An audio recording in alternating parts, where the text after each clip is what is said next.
And this improving health data has allowed Rhode Island officials to ease restrictions for certain businesses and services starting today. 12 News reporter Brittany Schaefer has more on how it's affecting businesses, some of the hardest hit industries. Brittany?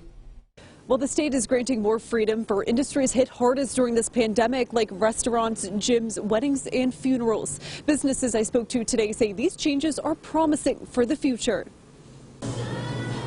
Some Rhode Island businesses are seeing a capacity limit increase Friday, leaving them with hope. Slightly optimistic. Capacity at restaurants has increased from 50 to now 66% while maintaining the 6-foot distancing restriction. Something Tracy McCann tells me is preventing him from seeing an increase in capacity at his Westerly restaurant. I think the 66 benefits the larger scale restaurants. Going to 66 does not help us.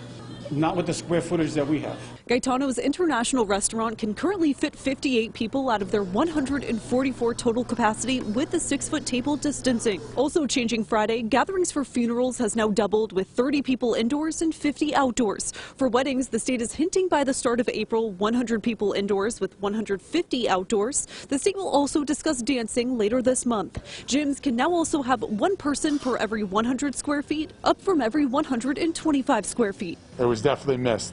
Bringing the groups back, it feels a lot more like home again. APS Athletes is a private training facility in Westerly. Owner Ethan Ostermeyer says the ease in restrictions is welcome news, but keeping his clients safe is the #1 priority. I'd keep the classes at 15. We're allowed to have a little bit more, but this is a marathon, not a sprint. And at Thursday's media briefing, state officials spoke about being competitive with bordering states in regards to easing restrictions. During this time, Connecticut announced on March 19th they will have no capacity limits. Coming up new at 6, hear from businesses who border state lines about how this will affect their operations. For now, I'm Brittany Schaefer, 12 News. As of today, more people are allowed in Rhode Island restaurants, gyms, and funeral homes. But as we reported last night, many businesses in neighboring Connecticut will soon have no capacity restrictions. 12 News reporter Brittany Schaefer got reaction from the restaurant on the state line. Brittany?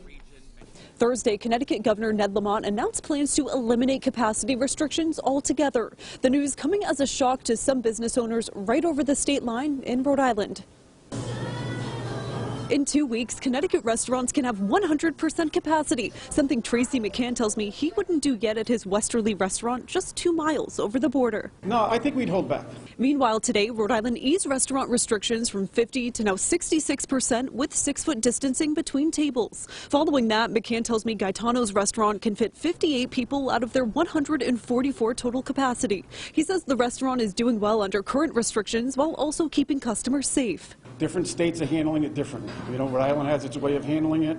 So far, they've done a pretty good job with it. For weddings, the Ocean State is hinting by the start of April 100 people indoors with 150 outdoors. This compared to Connecticut's 100 indoors and 200 people allowed outdoors. We are so close to each other. There's a lot of cross-bordering.